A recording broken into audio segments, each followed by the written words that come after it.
وعلى آل محمد. يا ربي صل على نبيك دائما، صل على نبيك دائما وبعث هذه الدنيا وبعث. يا ربي صل على نبيك دائما، صل على نبيك دائما وبعث هذه الدنيا وبعث ثاني.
الله أكبر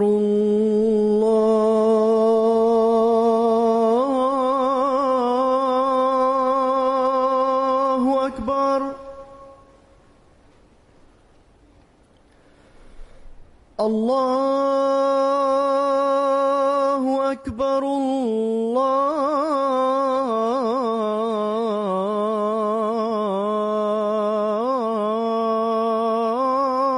الله أكبر. أشهد أن لا إله إلا الله.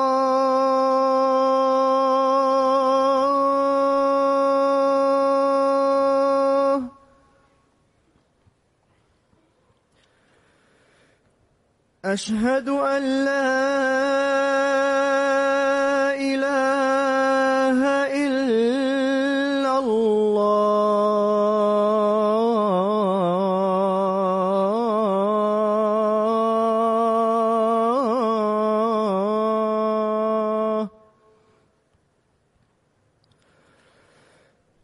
أشهد أن محمد رسول الله.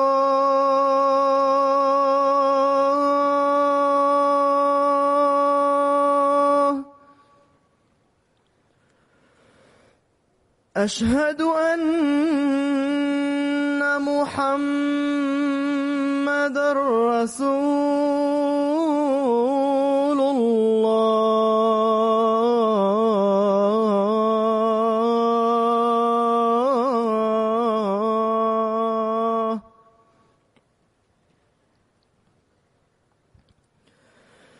حي على الصلاة.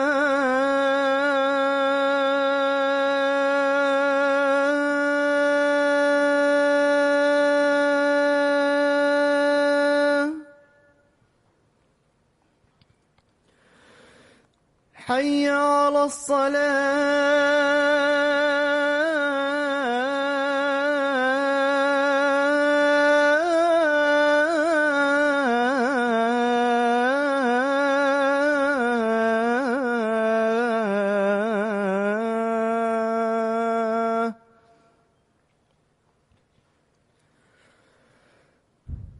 حي على الفلاح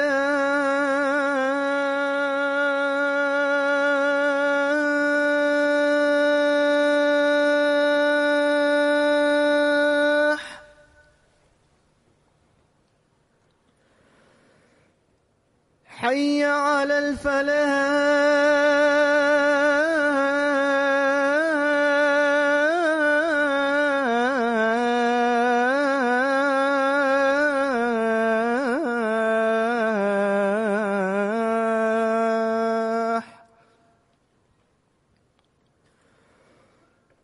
الله أكبر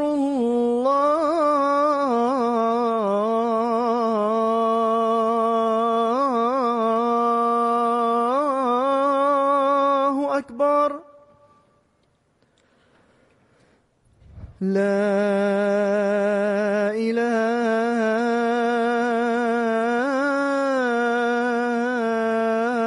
إله إلا الله.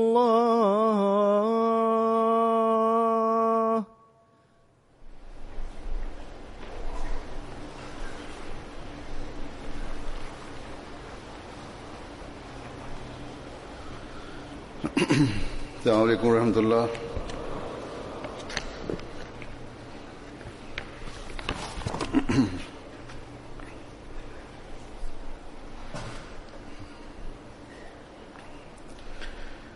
أشهد أن لا إله إلا الله وحده لا شريك له وأشهد أن محمدا عبده ورسوله أما بعد فأعوذ بالله من الشيطان الرجيم بسم الله الرحمن الرحيم الحمد لله رب العالمين الرحمن الرحيم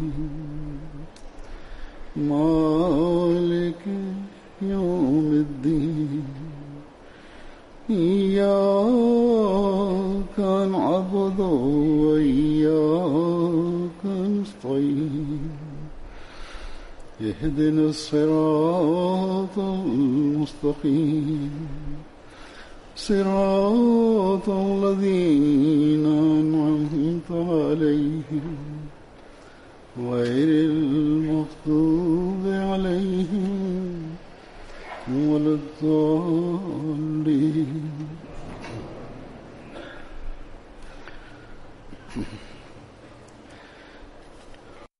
அல்ஹம்துலில்லாஹ். அல்லாஹ்வின் அருளால் இன்று நாம் இன்னொரு ஆண்டு மாநாட்டில் கலந்து கொள்வதற்கான நற்பேற்றை பெறுகின்றோம். சிலர் முதல் முறையாக இந்த ஆண்டு மாநாட்டில் கலந்து கொள்கின்றனர். பெரும்பாலானவர்கள் போக்குவரத்து வசதி மற்றும் அவர்கள் வந்து செல்வதற்கான வசதிகள் எளிதாக ஆகிவிட்டதனால் ஒவ்வொரு ஆண்டும் இந்த ஆண்டு மாநாட்டில் கலந்து கொள்கின்றனர். யூகேவில் இருக்கக்கூடிய சிலரும் இப்போதுதான் முதல் முறையாக ஆண்டு மாநாட்டில் கலந்து கொள்கின்றனர். அவர்கள் இங்கு வந்து சில காலங்களே ஆகியுள்ளது. இங்கு வந்து குடியேறியுள்ளனர். மேலும் சில குழந்தைகள் தமது புரியும் வயதை அடைந்த பிறகு தற்போதுதான் ஆண்டு மாநாட்டின் சூழலில் இருந்து பயனடையக்கூடியவர்களாக இருப்பர். எனவே இவர்கள் அனைவரும் ஆண்டு மாநாட்டின் ஆன்மீக சூழலில் இருந்து பயனடைய முயற்சி செய்ய வேண்டும். ஆண்டு மாநாட்டின் நிகழ்ச்சிகளை அமைதியாகவும் கவனமாகவும் கேட்க முயற்சி செய்ய வேண்டும். அப்போதுதான் ஆண்டு மாநாட்டில் பங்கு பெற்றதற்கான பயனை அடைய முடியும். அப்போதுதான் ஹசரத் வாக்களிக்கப்பட்ட மசீஹ் அலைஹிஸ்ஸலாம் அவர்களால் துவக்கப்பட்ட இந்த ஆண்டு மாநாட்டின் நோக்கத்தை முழுமை செய்ய முடியும். நாம் அனைவரும் அறிந்திருப்பது போன்று ஆண்டு மாநாட்டின் நாட்களில் செய்யப்பட்டுள்ள 90% ஏற்பாடுகளை ஜமாத் உறுப்பினர்கள் தன்னார்வ தொண்டாக செய்கின்றனர். எனவே சில பணிகளில் குறைகளும் பலவீனங்களும் ஏற்பட்டு விடுகின்றது. இந்த குறைகளையும் பலவீனங்களையும் ஆண்டு மாநாட்டில் கலந்து கொள்கின்ற நாம் அனைவரும் சரி செய்ய வேண்டும், அதனை அகற்ற வேண்டும். எங்கு பணியாளர்கள் தத்தமது பணிகளை ஆய்வு செய்தவாறு அதனை சரி செய்வதற்கு முயற்சி செய்வார்களோ அங்கு விருந்தினர்களும் இந்த குறைகளையும் பலவீனங்களையும் சரி செய்ய வேண்டும். எங்கு பணியாளர்களுக்கு உதவிக்கான தேவையுள்ளதோ அங்கு அவர்கள் தாமே முன்வந்து அவர்களுக்கு உதவி செய்ய முயற்சி செய்ய வேண்டும். அப்போதுதான் நம்மிடம் ஒற்றுமை ஏற்படும். நாம் மற்றவர்களது சுமையை சுமக்கக்கூடியவர்களாக இருக்க வேண்டும். அவர்களுக்கு உதவி தேவைப்பட்டால் உதவி செய்வதற்கு முயற்சி செய்யுங்கள். எனவே இந்த அடிப்படையான விஷயத்தை விருந்தினர்களும் விருந்து உபசரிப்பு செய்பவர்களும் நினைவில் கொள்ள வேண்டும்.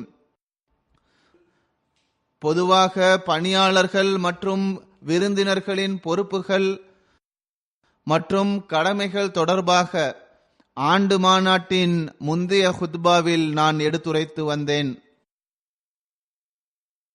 மேலும் விருந்தினர்களுக்கு அவர்களது கடமைகள் தொடர்பாக மாநாட்டு நாளின் ஹுத்பாவில் சில விஷயங்களை எடுத்துரைப்பேன். மாறாக நமது அமைப்பின் தனிச்சிறப்பு என்னவென்றால், நாம் மற்றவர்களது உரிமைகளையும் கடமைகளையும் சிறந்த முறையில் நிறைவேற்றக்கூடியவர்களாகவும் அதனை புரியக்கூடியவர்களாகவும் இருக்கும்போதுதான் நாம் ஒவ்வொருவரும் அன்புடனும் நேசத்துடனும் இருக்க முடியும். அப்போதுதான் நம்மிடத்தில் ஒற்றுமை உருவாகும். எவ்வாறு இருப்பினும் இன்று நான் இரு தரப்பினருக்குமே சில விஷயங்களை எடுத்துக் கூறுவேன். மேலும் இதன் பக்கம் கவனமூட்டுவேன். பணியாளர்களுக்கு நான் கடந்த குத்துபாவில் எதுவும் கூறவில்லை. எனினும் ஆண்டு மாநாடு தொடர்பாக ஞாயிற்றுக்கிழமை நடைபெற்ற ஆய்வின் போது அவர்களது செயல்பாடுகள் எவ்வாறு இருக்க வேண்டும், மேலும் எவ்வாறு அவர்கள் பணி செய்ய வேண்டும் என்பது தொடர்பாக கவனமூட்டியிருந்தேன். அல்லாஹ்வின் அருளால் ஒரு நீண்ட காலமாக பெரும்பாலான பணியாளர்கள் டியூட்டி கொடுத்து வருகின்றனர். எனவே பணிகளை புரிவது மற்றும் அதனை செய்வது தொடர்பாக இங்குள்ள பணியாளர்கள் சிறந்த தர்பியத்தை பெற்றுள்ளனர். ஒவ்வொரு வருடமும் புதிதாக கலந்து கொள்ளக்கூடிய பணியாளர்கள், குழந்தைகள், இளைஞர்கள் முன்பிருந்தே பணி செய்து வருகின்ற பணியாளர்களிடமிருந்தும் மேலதிகாரிகளிடமிருந்தும் பயனடைந்தவாறு பணி செய்கின்றனர். ஆனால் சில விஷயங்களை அதிகமாக கவனமூட்டப்பட வேண்டிய தேவை உள்ளது. அது தொடர்பாக நினைவூட்ட வேண்டியதும் வருகின்றது. எனவே நான் கூறியது போன்று இப்போது விருந்தினர்களுக்கும் விருந்து உபசரிப்பு செய்பவர்களுக்கும் சில விஷயங்களின் பக்கம் நான் கவனமூட்டுவேன். முதலாவதாக பணியாளர்களிடம் நான் கூறுகின்றேன், அவர்கள் ஹசரத் வாக்களிக்கப்பட்ட மசீஹ் அலைஹிஸ்ஸலாம் அவர்களால் ஆரம்பிக்கப்பட்ட, இன்னும் சொல்வதென்றால் அல்லாஹ்வின் கட்டளைக்கேற்ப துவக்கப்பட்ட இந்த ஆண்டு மாநாட்டில் கலந்து கொள்பவர்களுக்கு தொண்டு செய்வதற்காக தம்மை தாமே அர்ப்பணித்துள்ளனர். விருந்தினர்கள் ஏதாவது ஒரு உலக கேளிக்கைகளில் கலந்து கொள்வதற்காக இங்கு வரவில்லை. மாறாக அவர்கள் தமது ஆன்மீக நிலைமைகளையும் அறிவு மற்றும் நல்லொழுக்கங்களை மேம்படச் செய்வதற்காகவே வருகை தந்துள்ளனர். மேலும் நான் ஆண்டு மாநாட்டில் கலந்து கொள்பவர்களது எண்ணங்கள் இதுவாகவே இருக்கும் என்றும் நம்புகின்றேன். அவ்வாறுதான் இருக்கவும் வேண்டும். இல்லையென்றால் அவர்கள் ஆண்டு மாநாட்டில் கலந்து கொள்வது வீணானதாகும். எவ்வாறு இருப்பினும் பணியாளர்கள் எப்போதும் இதனை நினைவில் கொள்ள வேண்டும். அதாவது விருந்தினர்கள் எப்படி நடந்து கொண்டாலும் சரி, பணி செய்யக்கூடியவர்கள் சிறந்த நல்லொழுக்கத்தை வெளிப்படுத்தியவாறு அவர்களது உணர்வுகளை கருத்தில் கொள்ள வேண்டும். கலந்து கொள்பவர்கள் தவறாக நடந்து கொண்டாலும் பணியாளர்களது பணி என்னவென்றால் அவர்கள் தமது உணர்வுகளை கட்டுப்படுத்திக் கொள்ள வேண்டும். அவர்கள் செய்வது போன்றே அதே நடைமுறையை நீங்கள் மேற்கொள்ளக்கூடாது. ஒவ்வொரு பணியாளரும் இறைவனது திருப்தியை பெறுவதற்காக தம்மை தாமே அர்ப்பணித்து விட்ட பிறகு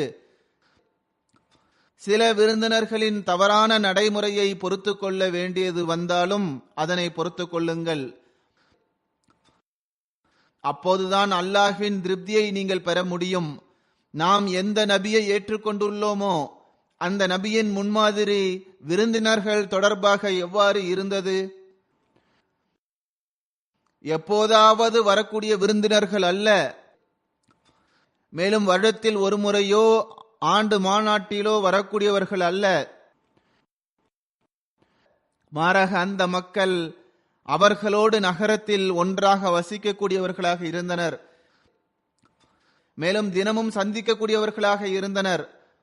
அவர்களை அவர்களது ஏழ்மையின் காரணமாக உணவு உண்பதற்காக அழைத்தால் அல்லது சாதாரணமாக உணவு உண்பதற்காக அவர்களை அழைத்தால் அவர்கள் நீண்ட நேரம் பேச அமர்ந்து விடுகின்றனர். அது அன்னாரது ஓய்விற்கும் பணிக்கும் இடையூறாக இருந்தாலும்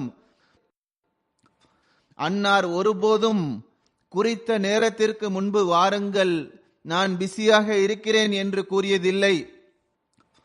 மேலும் உணவு உண்ட பிறகு விரைவாக சென்று விடுங்கள், நீங்கள் அமர்ந்திருப்பதால் நான் எனது சில பணிகளை செய்ய முடியாமல் இருக்கின்றேன் என்று அன்னார் கூறியதில்லை. மக்களது இந்த நிலையையும் விருந்தினர்களிடம் அன்னார் காட்டும் பொறுமையையும் பார்த்த அல்லாஹ் நம்பிக்கையாளர்களிடம் ஃபயஸ்தஹி மின்கும், அதாவது அவர் உங்களது உணர்வுகளை கருத்தில் கொண்டு உங்களை தடுப்பதிலிருந்து வெட்கப்படுகின்றார். ஆனால் அல்லாஹ்விற்கு இதை கூற எவ்வித தடையும் இல்லை. எனவே நீங்கள் நீண்ட நேரம் நபியின் வீட்டில் அமர்ந்து அவருக்கு கஷ்டத்தை கொடுக்காதீர்கள். ஆக ஒருபுறம் அல்லாஹ் நபி ஸல்லல்லாஹு அலைஹி வஸல்லம் அவர்களின் உயர்தரமான சிறந்த விருந்து உபசரிப்பை பற்றியும் அவர்களது சிறந்த ஒழுக்கங்களை பற்றியும் கூறிவிட்டான். மறுபுறம் விருந்தினர்களிடம் நீங்கள் உங்களது உரிமைகள் என்று நினைத்து எல்லை மீறாதீர்கள். விருந்தினர்களுக்கான வட்டத்திற்குள் இருங்கள். அந்த வட்டத்திற்குள் இருக்க வேண்டியது அவசியமாகும் என்றும் அல்லாஹ் கூறுகின்றான். எனவே விருந்தினர்கள் ஆகுமானதற்ற உரிமைகளை பெறக்கூடாது. பிறகு அந்நியர்களுக்கு விருந்து உபசரிப்பு செய்வதில் அன்னாரது தரம் எவ்வாறு இருந்தது என்றால் அதை பார்த்து வியப்பு ஏற்படுகின்றது. இதற்கான உதாரணத்தை நாம் பார்க்கின்றோம். முஸ்லிம் அல்லாத ஒருவர் விருந்தினராக வருகின்றார். அன்னார் அவருக்கு விருந்து உபசரிப்பு செய்கின்றார்கள். அவர் காலையில் எழுந்து செல்லும் போது படுக்கையை அசுத்தமாக்கி விட்டு சென்று விடுகின்றார். அன்னாரே அதை சுத்தப்படுத்துகின்றார்கள். சஹாபாக்கள் அன்னாரிடம் எங்களுக்கும் தொண்டு செய்வதற்கான வாய்ப்பை தாருங்கள், நாங்கள் இருக்கின்றோம், நீங்கள் ஏன் கஷ்டப்படுகின்றீர்கள் என்று கேட்கின்றனர். ஆனால் அன்னார் அவர் எனது விருந்தினர் ஆவார், நானே அதை சுத்தப்படுத்துவேன் என்று கூறுகிறார்கள்.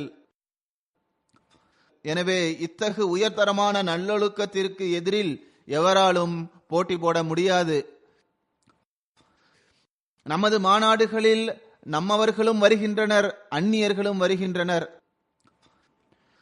வரக்கூடிய அனைவரும் நல்லொழுக்கத்தில் சிறந்து விளங்குபவர்களாவர். அவர்கள் மார்க்கத்தை கற்றுக்கொள்வதற்காகவும் இஸ்லாம் அகமதியத்தை அறிந்து கொள்வதற்காகவும் வருகின்றனர். மனித பலவீனங்கள் ஒவ்வொருவரிடமும் இருக்கின்றன. தவறுகள் நிகழ்ந்துவிட்டாலும், யாராவது வரம்பு மீறி இருந்தாலும் அவர்கள் தீய நடத்தையுடையவர்கள் என்றோ அவர்களது எண்ணம் தீயதானது என்றோ நம்மால் கூற முடியாது. இது மனித பலவீனங்கள் ஆகும். இதன் விளைவாக சில நேரங்களில் தவறுகள் நிகழ்ந்து விடுகின்றது. அவ்வாறு நடந்துவிட்டாலும் அதை பொறுத்து கொள்ள வேண்டும். அஹ்மதிகள் விருந்தினராகவோ அல்லது விருந்து உபசரிப்பவராகவோ இருந்தாலும் அவர்கள் நல்லொழுக்கங்களை வெளிப்படுத்த வேண்டும். ஆனால் எவர்கள் தம்மை தாமே விருந்தினர்களை உபசரிப்பதற்காக அர்ப்பணித்துள்ளார்களோ அவர்கள் மேலும் அதிகமாக நல்லொழுக்கங்களை வெளிப்படுத்த வேண்டும்.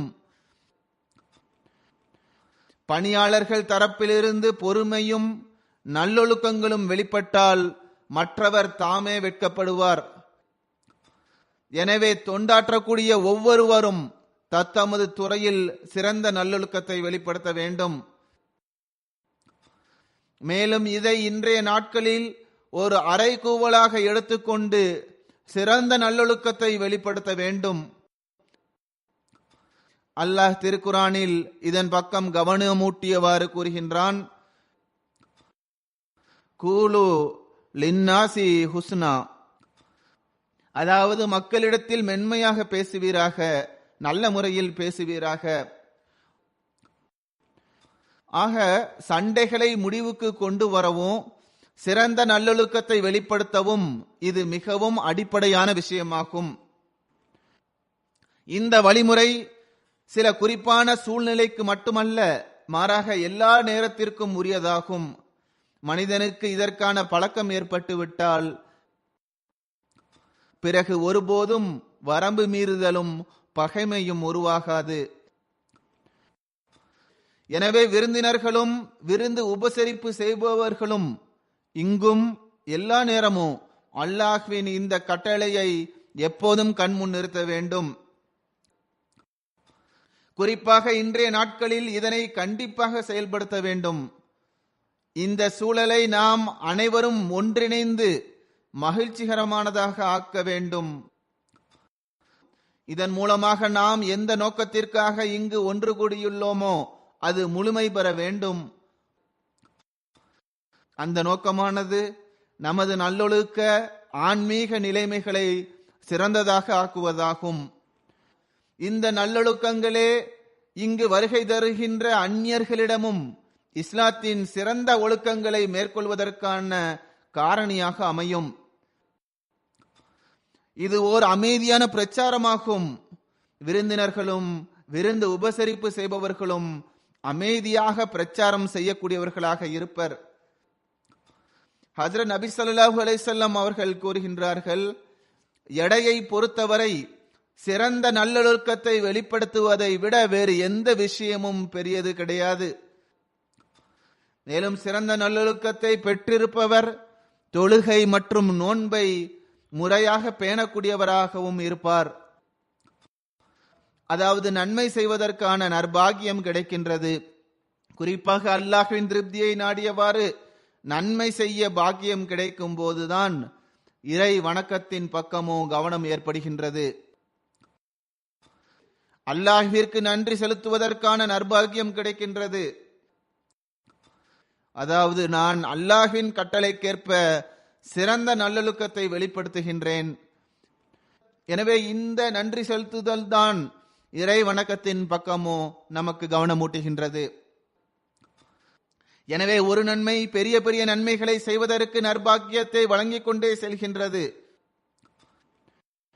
ஒரு நன்மை இன்னொரு நன்மையை செய்வதற்கான வாய்ப்பை தருகின்றது. எனவே மற்றவர்கள் எவ்வாறு நடந்து கொண்டாலும் பணி செய்பவர்களது முகத்தில் எப்போதும் புன்சிரிப்பு தென்பட வேண்டும். அவர்களது இந்த வெளிப்படையான நிலைமையின் தாக்கம் உள்ளத்திலும் ஏற்படும். உள்ளத்தில் எவ்வித கடுமையும் ஏற்படாத போது சில நேரங்களில் கோபத்தின் காரணமாக வழங்கப்படுகின்ற தவறான தீர்ப்பும் வழங்கப்படாது. ஹஜ்ரத் நபிகள் நாயகம் ஸல்லல்லாஹு அலைஹி வஸல்லம் அவர்களது இந்த உயர்தரமான பண்பை எடுத்து கூறியவாறு ஒரு சஹாபி கூறுகின்றார்கள், நான் நபிகள் நாயகம் ஸல்லல்லாஹு அலைஹி வஸல்லம் அவர்களை விட சிரித்த முகத்தை உடைய வேறு எவரையும் கண்டதில்லை. பிறகு நபி ஸல்லல்லாஹு அலைஹி வஸல்லம் அவர்கள் தம்மை ஏற்றுக்கொண்டவர்களுக்கு இந்த போதனையையும் வழங்கினார்கள். அதாவது மென்மையை கை கொள்ளுங்கள். எவர் மென்மையை கை கொள்வதிலிருந்து விலகியுள்ளாரோ அவர் நன்மையிலிருந்தும் விலக்கப்பட்டவராக இருக்கின்றார். இந்த விஷயத்தை விருந்தினர்களும் விருந்து உபசரிப்பு செய்பவர்களும் புரிந்து கொண்டால் இந்த ஆன்மீக சூழலிலிருந்து நன்மைகளையும் அருட்களையும் பெறக்கூடியவர்களாக ஆகிவிடுவர். ஒவ்வொரு பணியாளர்களும் உளப்பூர்வமாக தொண்டு செய்கின்றனர். இருந்த போதிலும் எவரது உள்ளத்திலாவது அவரை அதிகமாக கவனிக்கின்றனர், என்னை குறைவாகவே கவனிக்கின்றனர் என்ற எண்ணம் இருக்குமென்றால் அந்த எண்ணத்தையும் கூட அகற்றுவதற்கு முயற்சி செய்ய வேண்டும். அத்தோடு நான் மாநாட்டில் கலந்து கொள்பவர்களிடமும் கூறுவேன், அதாவது நான் கூறியது போன்று ஆண்டு மாநாட்டின் இந்த மிக பெரிய ஏற்பாடுகள் அனைத்தும் தன்னார்வ தொண்டர்கள் மூலமாகவே நடைபெறுகிறது. இவர்கள் நமது வேலையாட்கள் கிடையாது. இவர்களில் சிலர் மிகச் சிறந்த பொறுப்பை வகிக்கக்கூடியவர்களாகவும் இருக்கின்றனர். ஹஜ்ரத் வாக்களிக்கப்பட்ட மஸீஹ் அலைஹிஸ்ஸலாம் அவர்களின் விருந்தினர்களுக்கு தொண்டாற்ற வேண்டும் என்ற ஒரு உணர்வுடன் அவர்கள் தொண்டாற்றுகின்றனர். அவ்வாறே பள்ளிக்கூடங்களிலும் பல்கலைக்கழகங்களிலும் படிக்கின்ற இளைஞர்கள், மாணவ மாணவிகள், குழந்தைகள் ஆகிய அனைவரும் ஓர் உணர்வுடன் தொண்டாற்றுகின்றனர். எங்கேயாவது ஏதேனும் சிறிய குறைகள் பலவீனங்கள் தென்பட்டாலும் கூட அதை கண்டும் காணாமல் பொறுத்து கொள்ளுங்கள். மேலும் நாம் அல்லாஹ் மற்றும் அவனது ரசூல் மற்றும் அவனது மார்க்க விஷயங்களை கேட்பதற்காக மட்டுமே இங்கு ஒன்று கூடியுள்ளோம் என்ற ஒரே ஒரு நோக்கத்தை மட்டும் முன்வையுங்கள். இந்த நோக்கம் முன்னே இருக்குமென்றால் எவ்வித குற்றச்சாட்டும் எழாது. ஆண்டு மாநாட்டின் பணிகளை செய்வதற்கென்று முறையாக ஓர் அமைப்பு இருக்கின்றது. இதற்கு பல்வேறு துறைகள் இருக்கின்றது. பணிகளை எளிதாக்குவதற்காக உருவாக்கப்பட்டுள்ளன. ஏதாவது ஒரு துறையில் குறைகள் தென்பட்டால் அல்லது அவர் தனக்குரிய உரிமை என்று எதிர்பார்க்கின்ற வகையில் அவருக்கு விருந்து உபசரிப்பு செய்யப்படவில்லை என்றால் பணியாளர்களிடம் சண்டையிடுவதற்கு பகரமாக அத்துறை சம்பந்தப்பட்ட மேலதிகாரிக்கு எழுதுங்கள். இந்த ஆண்டு குறைகளை சரி செய்ய முடியவில்லை என்றாலும் அடுத்த ஆண்டில் அது கருத்தில் கொள்ளப்படும்.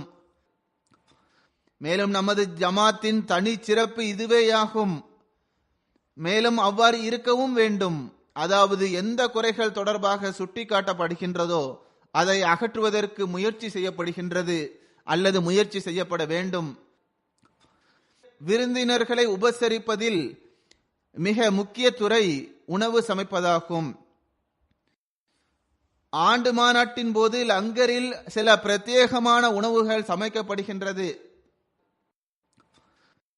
உலகில் எங்கெல்லாம் ஆண்டு மாநாடுகள் நடைபெறுகின்றதோ அல்லது எங்கு பாகிஸ்தான் மற்றும் இந்தியாவை சார்ந்த பெரும்பான்மையினர் கலந்து கொள்கின்றனரோ அங்கு இவ்வாறான உணவுகள் சமைக்கப்படுகின்றது. சில குறிப்பிட்ட உணவுகள் வெளிநாட்டை சார்ந்தவர்களுக்காக சமைக்கப்படுகின்றது. வெளிநாட்டை சார்ந்தவர்கள் என்று நான் கூறுவது பாகிஸ்தான் மற்றும் இந்தியாவை சாராதவர்கள் ஆவர். எனவே சில குறிப்பான உணவான ரொட்டி, பருப்பு, உருளைக்கிழங்கு மற்றும் கறி லங்கரில் சமைக்கப்படுகின்றது. நாம் நமது விருப்பத்திற்கேற்ப அவர்களுக்கு உணவு சமைக்க வேண்டும் என்றல்லாமல் உணவு சமைப்பவர்கள் இதனையும் கருத்தில் கொள்ள வேண்டும். அதாவது உணவை நன்றாக சமைக்க வேண்டும். குறிப்பாக கறியை நன்றாக சமைக்க வேண்டும். நேற்று கறி நன்றாக சமைக்கப்படவில்லை என்று எனக்கு தெரிய வந்தது. நேற்று குறைவான விருந்தினர்கள் இருந்ததனால் குற்றச்சாட்டு வந்திருக்காது. ஆனால் இன்றும் இதே நிலைதான் என்றால் ஏற்பாட்டாளர்களுக்கு இதன் பக்கம் குறிப்பான கவனம் செலுத்த வேண்டும்.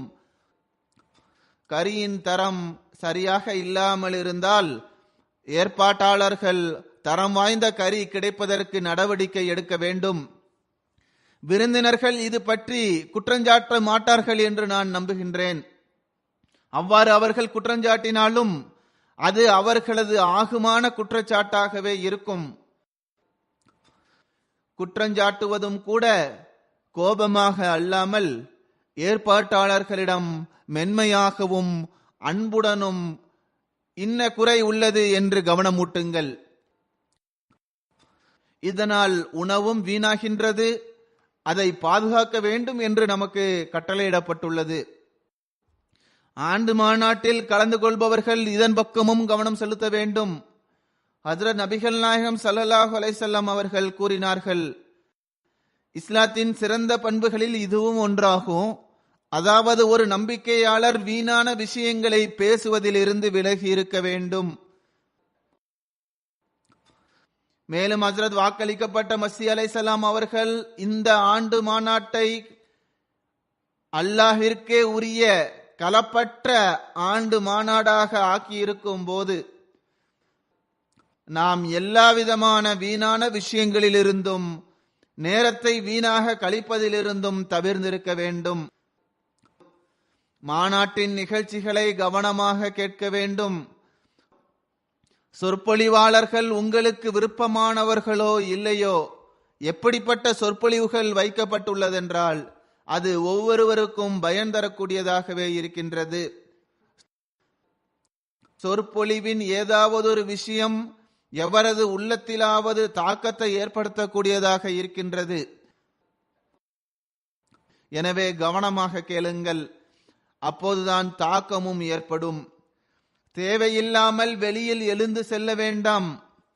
இப்போது இங்கு இருக்கின்ற கூட்டம் ஆண்டு மாநாட்டின் நிகழ்ச்சிகளின் போதும் அவ்வாறே இருக்க வேண்டும். ஏனென்றால் குழந்தைகளுக்கும் இளைஞர்களுக்கும் ஆண்டு மாநாட்டின் முக்கியத்துவம் தெரிய வேண்டும். அதன் மூலமாக அவர்களும் தம்மைத்தாமே மார்க்கத்தோடு இணைக்க வேண்டும். அதற்காக முயற்சி செய்ய வேண்டும்.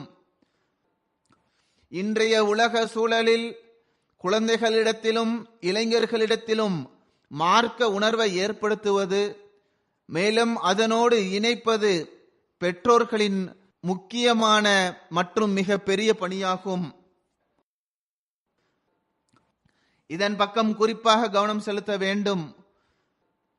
ஒவ்வொரு தாயும் தந்தையும் இதற்காக முயற்சி செய்ய வேண்டும். அல்லாஹ் இதற்கான நற்பாக்கியத்தை அனைவருக்கும் வழங்குவானாக. தர்பியத் தொடர்பாகவும் மார்க்கத்தோடு ஒன்றிணைப்பதற்கும் மிக முக்கியமான விஷயம் இறை வணக்கமாகும். இதற்காக நம் மீது ஐவேளை தொழுகை கடமையாக்கப்பட்டுள்ளது. மாநாட்டு நிகழ்ச்சிகள் மற்றும் பெரும்பாலான மக்கள் பயணம் செய்து வெளியிலிருந்து வந்திருப்பதன் காரணமாக இன்றைய நாட்களில் நாம் தொழுகைகளை ஜம்மு செய்து தொழுகின்றோம். தொழுகைகளை நீங்களும் கடைபிடிக்க வேண்டும். உங்களது குழந்தைகளையும் தொழுகையின் நேரத்தில் ஹதீகத்துல் மெஹதியில் இருந்தால் கண்டிப்பாக அழைத்து வாருங்கள். ஃபஜர் மற்றும் மக்ரிப் மற்றும் இஷா நேரங்களில் இங்கு நீங்கள் இல்லை என்றால் உங்களது வீடுகளுக்கு சென்று விட்டால் அங்கு அருகிலுள்ள சென்டர்களுக்கோ பள்ளிவாசலுக்கோ தொழுகைக்காக செல்லுங்கள். பள்ளியிலிருந்து வீடு தொலைவில் இருக்குமென்றால் வீடுகளில் ஜமாத்தாக தொழுவதற்கான ஏற்பாடுகள் செய்யப்பட்டிருக்க வேண்டும்.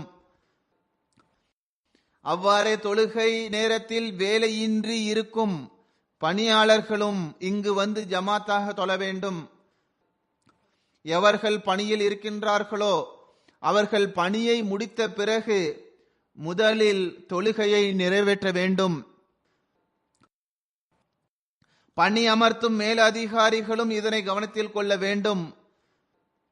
அதாவது பணியும் கூட தொழுகை நேரத்தை கருத்தில் கொண்டு போடப்பட வேண்டும். அது அல்லாமல் பணியின் காரணமாக தொழுகை நேரம் கழிந்துவிடக் கூடாது. நமக்கு தொழுகையின் பக்கம் கவனம் இல்லை என்றால் நமது அனைத்து பணிகளும் வீணானவையாகும். ஏற்பாடுகள் தொடர்பாகவும் சில விஷயங்களை நான் கூற விரும்புகின்றேன். எவர் தமது வண்டிகளில் வருகின்றார்களோ அவர்கள் ஏற்பாட்டாளர்களுக்கு ஒத்துழைப்பு வழங்குங்கள். வண்டியை எங்கு எப்படி நிறுத்த வேண்டும் என்று கூறப்படுகின்றதோ அவ்வாறே செய்யுங்கள். சில நேரங்களில் இதனால் பிரச்சனைகள் ஏற்படுகின்றது. சிலர் பிடிவாதம் கொள்கின்றனர். தமது விருப்பத்திற்கேற்ப பார்க்கிங் செய்ய வேண்டும் என்பதற்காக பணியாளர்களிடம் சண்டையிடுகின்றனர். இதனால் ஏற்பாடுகளில் சீர்குலைவு ஏற்படுகின்றது. சில நேரங்களில் இது மிக பெரும் விஷயமாக ஆகிவிடுகின்றது. சில கஷ்டங்களும் உருவாகின்றது. சில அபாயகரமான சூழ்நிலையும் ஏற்படுகின்றது. அவ்வாறே ஆண்டு மாநாட்டின் திடலில் மட்டுமின்றி ஃபசல் பள்ளிவாசலில் தொழ வரக்கூடிய விருந்தினர்களும் தமது வண்டியை அண்டை அயலாளரின் வழியை அடைக்கும் விதத்தில் நிறுத்தாதீர்கள். அவர்களது வீட்டின் வழியை அடைக்க வேண்டாம். அவர்களுக்கு கஷ்டம் ஏற்படக்கூடாது. நான் ஞாயிற்றுக்கிழமை பணியாளர்களிடம் இவ்வாறு கூறியிருந்தேன். அதாவது நமது அயல்வாசிகள் நம்மிடம் நீங்கள் உங்களது காரை எப்படி நிறுத்துகின்றீர்கள் என்றால் அதனால் எங்களது வழிகள் அடைபட்டு விடுகின்றது. எங்களது வீட்டிற்குள் காரை கொண்டு செல்லவும் முடியவில்லை, வெளியே எடுக்கவும் முடியவில்லை என்று குற்றம் சாட்டுகின்றனர். சிலர் இவ்வாறும் வெளிப்படுத்தியுள்ளனர். அதாவது நீங்கள் எங்களுக்கு ஹிலாஃபத் வழிகாட்டுகின்றது என்று பெரிய பெரிய விஷயங்களை எல்லாம் பேசுகின்றீர்கள். ஆனால் நாங்கள் ஹிலாஃபத்தை ஏற்றுக்கொள்வதில்லைதான். ஆனால் ஒன்று, உங்களது ஹலீஃபா அண்டை அயலார் குறித்து உங்களுக்கு எடுத்து கூறவில்லை, அல்லது நீங்கள் அவரது கூற்றை கேட்பதில்லை. அந்நியர் கூறுகின்ற இவ்விஷயம் எப்படிப்பட்டதென்றால் நம்மில் ஒவ்வொருவருக்கும் இது வெட்கப்பட வேண்டிய விஷயமாகும். எனக்கு இவ்விஷயத்தினால் மிகுந்த வெட்கம் ஏற்பட்டுள்ளது. அவர்கள் கூறிய கூற்றும் சரியானதுதான். நாம் வண்டியை நிறுத்தினால் இந்த இரு விஷயங்கள் தான் இருக்க முடியும். எனவே இதன் பக்கம் கவனம் செலுத்துங்கள். தன்னைத்தானே துக்கத்தில் ஆழ்த்தி கொண்டாலும் கூட அண்டை அயலாரின் வழியை அடைக்காதீர்கள், அவர்களை கஷ்டப்படுத்தாதீர்கள். இஸ்லாம் எந்த அளவுக்கு அண்டை அயலாருக்கு அவர்களது உரிமையை செலுத்துவது தொடர்பாக கவனமூட்டுகின்றதோ வேறு எந்த ஒரு மார்க்கமும் இவ்வாறு வெளிப்படையாக எடுத்து கூறியதில்லை. அவ்வாறிருந்தும் நம்மில் எவர் இந்த விஷயத்தின்படி நடக்கவில்லையோ அவர் வெட்கப்பட வேண்டும், அவர் குற்றவாளி ஆவார். குறிப்பாக லண்டனுக்கு வெளியிலிருந்தும் ஐரோப்பாவிலிருந்தும் ஜெர்மனியிலிருந்தும் வரக்கூடியவர்களிடம் நான் கூற விரும்புகின்றேன். எவர்கள் தமது கார்களில் வருகின்றனரோ அவர்கள் இவ்விஷயத்தை குறிப்பாக கருத்தில் கொள்ள வேண்டும். சிலர் இவ்விஷயத்தை கவனத்தில் கொள்வதில்லை. என்னிடம் கூறப்பட்டது, அதாவது அவர்களிடம் பணி செய்யக்கூடியவர்கள் இது தொடர்பாக கூறினால் அவர்கள் அவர்களிடம் ஏற்றுக்கொள்ள முடியாத செயலை வெளிப்படுத்துகின்றனர், தவறான முறையில் பேசுகின்றனர். ஒன்று, இவர்கள் தவறாக பார்க்கிங் செய்து குற்றம் புரிகின்றனர். அண்டை அயலாரின் உரிமைகளை அவர்கள் பறிக்கின்றனர். பிறகு தமது இந்த நடைமுறையின் காரணமாக குழந்தைகள் மற்றும் இளைஞர்களின் உள்ளத்தில் பெரியவர்களுக்குரிய கண்ணியத்தை குலைக்கின்றனர். பிறகு குழந்தைகளும் அவ்வாறுதானே பேசும். நீங்கள் ஏன் அவர்களை சோதனையில் போடுகின்றீர்கள்? எனவே இப்படிப்பட்ட நடைமுறையை வெளிப்படுத்தக்கூடியவர்கள் ஆண்டு மாநாட்டிற்கு செலவு செய்தும் பயணம் செய்தும் வருவது வீணானதாகும். இதைவிட அவர்கள் வராமல் இருப்பதே சிறந்ததாகும். நான் கூறியது போன்று அவர்கள் நஷ்டம் இழைப்பது மட்டுமின்றி அல்லாஹ்வின் கட்டளைக்கு மாற்றமாக செயல்பட்டு குழந்தைகளின் தர்பியத்தையும் சீர்குலைக்கின்றனர். எனவே இனிமேல் இது தொடர்பாக குறிப்பான கவனம் செலுத்துங்கள். ஏற்பாடுகள் தொடர்பாக தூய்மை என்ற துறையும் உள்ளது. இதன் பக்கமும் குறிப்பான கவனம் செலுத்த வேண்டிய தேவையுள்ளது. நான் எப்போதும் நினைவூட்டுகின்றேன், தூய்மையை மேற்கொள்வது ஈமானின் ஒரு பங்காகும். இதை நாம் எப்போதும் நினைவில் கொள்ள வேண்டும். விருந்தினர்கள் குளிக்கும் அறையையும் டாய்லெட்டையும் பயன்படுத்தும் போதும் அதை சுத்தப்படுத்தி விட்டு வர வேண்டும். சிலர் புகார் கூறுகின்றனர், எந்த அளவுக்கு தண்ணீர் இருக்கின்றது என்றால் இன்னொருவர் உள்ளேயே செல்ல முடியாது என்று கூறுகின்றனர். பணியாளர்களின் வேலையாக இருந்தாலும் இந்த வேலையை பணியாளர்கள் மீது மட்டும் போட்டுவிட வேண்டாம். நீங்களும் அவர்களுக்கு இந்த பணியில் உதவி செய்யுங்கள். அவ்வாறே வீதிகளில் கிளாஸ் கிடப்பதை கண்டால் அதை எடுத்து குப்பை தொட்டியில் போடுங்கள். இன்றைய நாட்களில் மழை பெய்யாததினால் புற்கள் மிகவும் காய்ந்து விட்டன. அதில் தீ கூட பிடிக்கும் அபாயம் உள்ளது. புற்களை வெட்டி வேறு ஏற்பாடுகளை செய்து அதை பாதுகாப்பதற்கான ஏற்பாடுகள் செய்யப்பட்டிருந்தாலும் ஏதாவது விபத்து ஏற்படலாம். எனவே கவனத்துடன் இருக்க வேண்டும். எனவே பணியாளர்களும் விருந்தினர்களும் நெருப்பு பற்றக்கூடிய எந்த ஒரு பொருளையும் தரையில் போடக்கூடாது என்ற இந்த விஷயத்தின் பக்கம் குறிப்பான கவனம் செலுத்துங்கள். எவருக்காவது புகைப்பிடிக்கும் பழக்கம் இருக்குமென்றால் அவர் கதீகத்துல் மெஹதிக்கு வெளியே சென்று புகைப்பிடிக்க வேண்டும். இவ்வாறு நான் புகைப்பிடிப்பதற்கு அனுமதி அளிக்கின்றேன், அதை தீயதாக கருதவில்லை என்று எவரும் எண்ணிவிட வேண்டாம். இவ்வாறு இருப்பினும் இது ஒரு தீமையாகும். இதிலிருந்து விலகி இருப்பதற்கும் தப்பிப்பதற்கும் முயற்சி செய்ய வேண்டும். இது தொடர்பாக நான் ஹுத்பாவும் கொடுத்திருக்கின்றேன். ஹஸ்ரத் வாக்களிக்கப்பட்ட மசீஹ் அலைஹிஸ்ஸலாத்து வஸலாம் அவர்கள் இதனை ஹராம் என்று கூறவில்லைதான், எனினும் அவர்கள் இதனை விரும்பவில்லை. மாறாக சில சந்தர்ப்பங்களில் அன்னார் இதனை வெறுத்தார்கள். மேலும் இதிலிருந்து விலகி இருப்பதற்கு கவனமூட்டினார்கள். சமூகத்தில் போதையை தரக்கூடிய தீய பழக்கத்தை சில இளைஞர்கள் ஏற்படுத்திக் கொள்கின்றனர். அது தவறாகும், தடுக்கப்பட்டதாகும், குற்றமாகும்.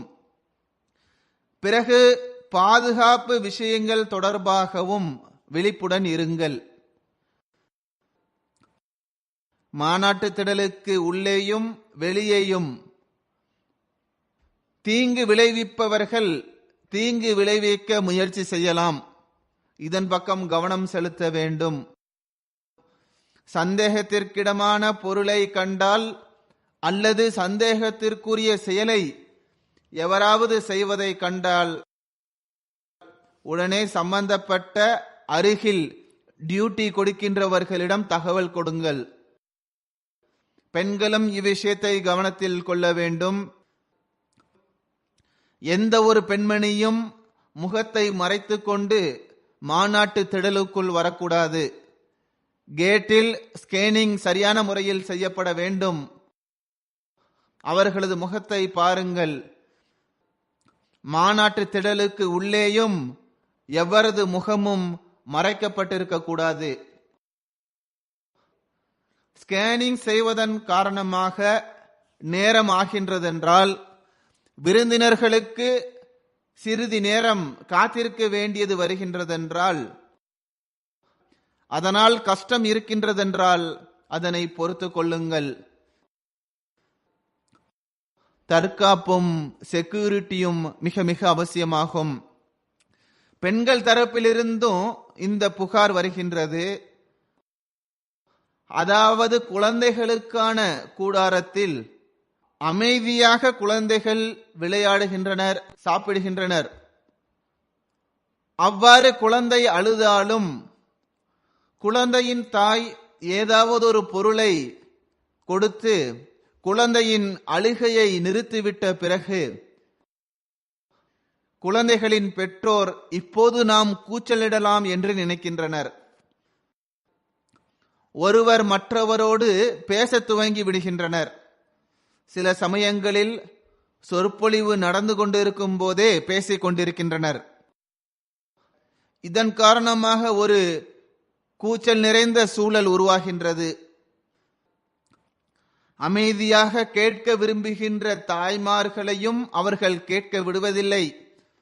இதன் பக்கம் லஜ்னாக்களும் டியூட்டி கொடுப்பவர்களும் கவனம் செலுத்த வேண்டும். குழந்தைகளின் மார்க்கியில் குழந்தைகளின் கூச்சலை கூட நாம் பொறுத்து கொள்ளலாம். ஆனால் தாய்மார்களின் கூச்சலை பொறுத்து கொள்ள முடியாது. பெண்கள் தரப்பிலிருந்து இந்த குற்றச்சாட்டும் வந்துள்ளது. அதாவது பெண்கள் மாநாட்டு திடலிலும் வீணாக பேசிக் கொண்டு இருக்கின்றனர்.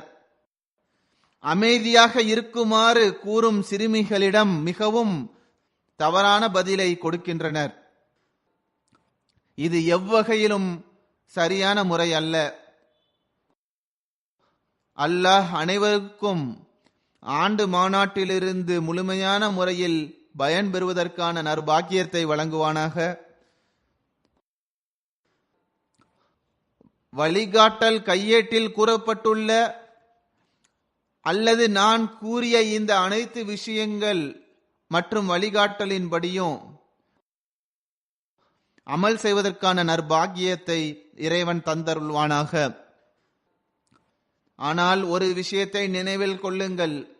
அந்த விஷயமானது இந்த எல்லா விஷயங்களை விடவும் மேலானதாகும். இவை எல்லாவற்றையும் அது சூழ்ந்துள்ளது. அது துவாவாகும். ஆண்டு மாநாட்டின் வெற்றிக்காக அனைவரும் துவா செய்யுங்கள். அல்லாஹ் தனது அருளாலேயே ஆண்டு மாநாட்டை எல்லா வகையிலும் வெற்றிக்குரியதாக ஆக்குவானாக. எல்லா விதமான தீங்கிலிருந்தும் பாதுகாப்பாக வைப்பானாக. நாம் எதற்காக ஒன்று கூடியுள்ளோமோ அந்த அருளை பெறக்கூடியவர்களாக நாம் ஆவோமாக. அவ்வாறு இதனையும் நான் கூற விரும்புகின்றேன். ரிவ்யூ ஆஃப் ரிலிஜியன்ஸ் கடந்த ஆண்டை போன்றே இவ்வருடமும் தமது மார்க்கியில் கண்காட்சிக்கான ஏற்பாட்டை செய்துள்ளது. அவ்வாறே அல்கலம் ப்ராஜெக்டும் அதற்கு அடுத்துள்ள மார்க்கியில் போடப்பட்டுள்ளது. அதுவும் பார்க்க வேண்டிய ஒன்றாகும். நிறைய விவரங்களை தரக்கூடியதாக அது இருக்கின்றது. அவ்வாறே இந்த வருடம் யூகேவின் தப்லீக் துறை திருக்குரானின் கண்காட்சி ஒன்றை ஏற்பாடு செய்துள்ளது. அதுவும் மக்களுக்கு பயனுள்ளதாக இருக்கும் என்று நான் நம்புகின்றேன். அதையும் நீங்கள் பாருங்கள். அவ்வாறே இன்று ட்ரூ இஸ்லாம் மற்றும் ரேஷனல் ரிலிஜியன் என்ற 2 புதிய வெப்சைட் தொடங்கப்பட இருக்கின்றது. தப்லீக் துறை ஹஜ்ரத் நபி ஸல்லல்லாஹு அலைஹி வஸல்லம் அவர்களின் வாழ்க்கை தொடர்பாக ஆன்லைனில் போட்டிக்கான ஏற்பாடும் செய்துள்ளது. அதிலும் மக்கள் கலந்து கொள்கின்றனர். எவ்வாறு இருப்பினும் மாநாட்டில் வழக்கத்திற்கேற்ப நடக்கின்ற நிகழ்ச்சிகளை தவிர இது கூடுதலான நிகழ்ச்சியாகும். நிகழ்ச்சிகளிலிருந்தும் கண்காட்சிகளிலிருந்தும் பயன்பெற வேண்டும். அல்லாஹ் மாநாட்டில் கலந்து கொண்டுள்ள அனைவரையும் ஹஸ்ரத் வாக்களிக்கப்பட்ட மஸீஹ் அலைஹிஸ்ஸலாம் அவர்களின் துவாக்களுக்கு வாரிசாக்குவானாக.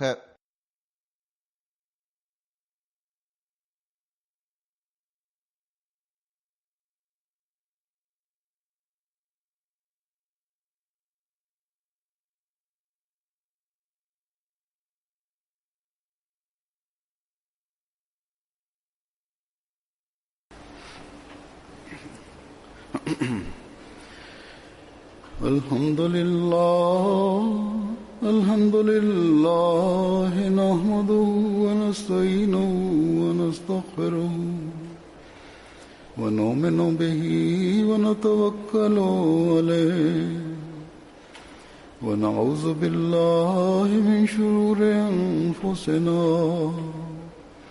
ومن سيئات أعمالنا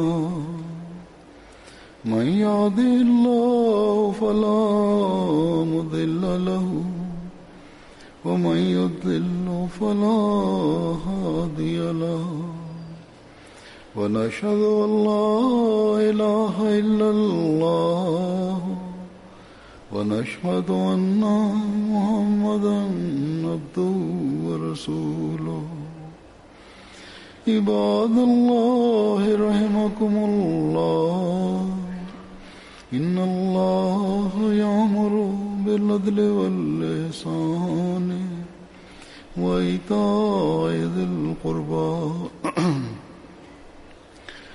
وينهى عن الفحشاء والمنكر والبغي يعظكم لعلكم تذكرون اذكروا الله يذكركم وادعوه يستجب لكم ولذكر الله أكبر